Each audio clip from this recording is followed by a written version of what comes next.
There are many sad stories. People who do not have enough money despite working very hard. People becoming victims despite no fault of theirs. People who are born with physical problems. Yet, one of the saddest people I have found are the students who want to study but are not able to study, and they do not know that this inability to study is causing all kinds of problems in their lives. In my counseling sessions, I have met hundreds of students who have no trauma in their lives, yet who suffer from psychological disorders. They try to study, but they cannot. Then they develop all kinds of symptoms. Some get headaches, some get into addiction, some oversleep. They find very glamorous reasons for not wanting to study. Some say studying is overrated. Some blame the college, school. Some blame the teachers. Some say that studies is hampering their actual aim in life. However, neither the student himself nor the teachers are able to make the proper diagnosis. 80% of the students who have dysfunctional behaviors and are poor in studies have found themselves in this state of living because they do not know how to perform the 7 jobs of a student. When I sit with them in the counseling session, I find that some students do not know how to read a textbook, while some do not know how to listen to a lecture without dozing off. Some are confused about writing notes and doing homework. Some do not know how to study at home. Most of the students have no idea that writing in an exam is itself a subject. I am amazed that before I make this diagnosis, no one pointed them in this direction earlier. I guess this is a sad state of education.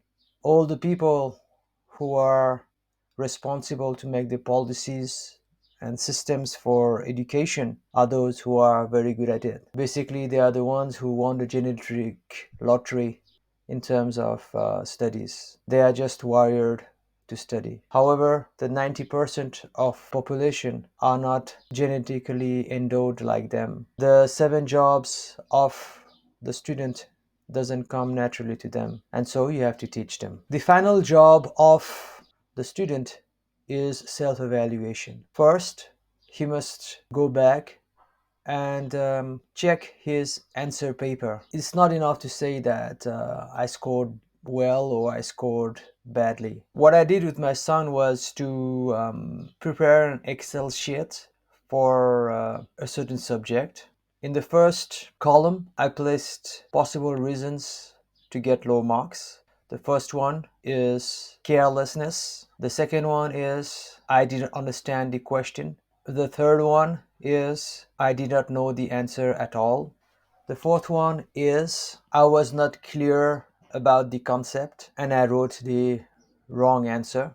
The fifth one is I had understood but I could not write the answer in a proper language of the textbook. The sixth one is I forgot the formula. Now, these 6 possible causes of getting low marks must be tested for all the questions that you could not answer properly. After doing this exercise, my son found out that the theory proposed by the teacher that he was careless was not true. In all the questions that he scored less, the reason was he was not clear about the concept. Many times he did not understand the question, and in few cases he did not recall the formula. Now, once this diagnosis is made, the remedy is quite obvious. I taught him how to visualize the questions. We identified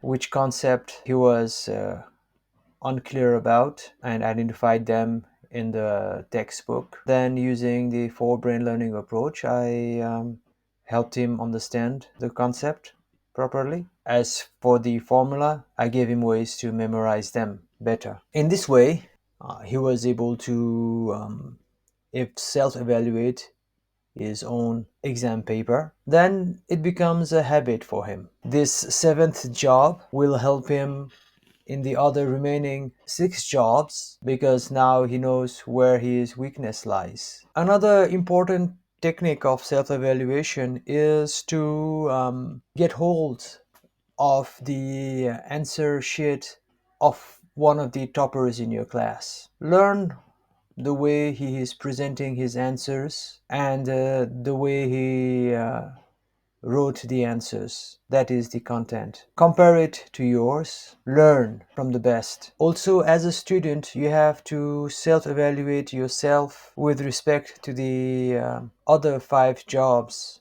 of the student. Are you able to get the best out of a lecture when you are in the classroom? Are you improving in your reflection capacity, which is the foundation of the first job, as we discussed earlier? How can you improve your internal dialogue skills while listening to a lecture? Never stop improving.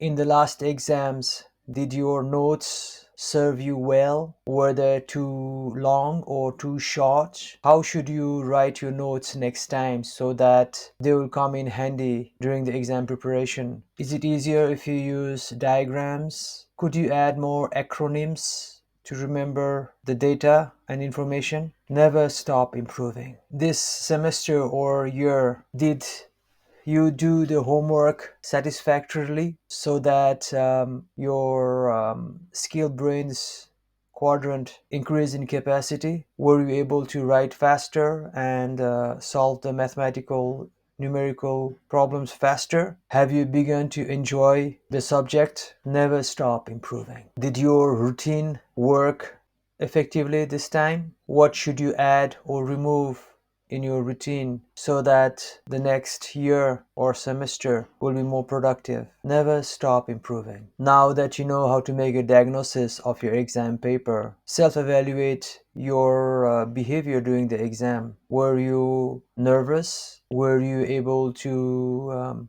write in the exams the way you had planned? Never stop improving. In this way, self-evaluation is a very important job of students, the seventh one.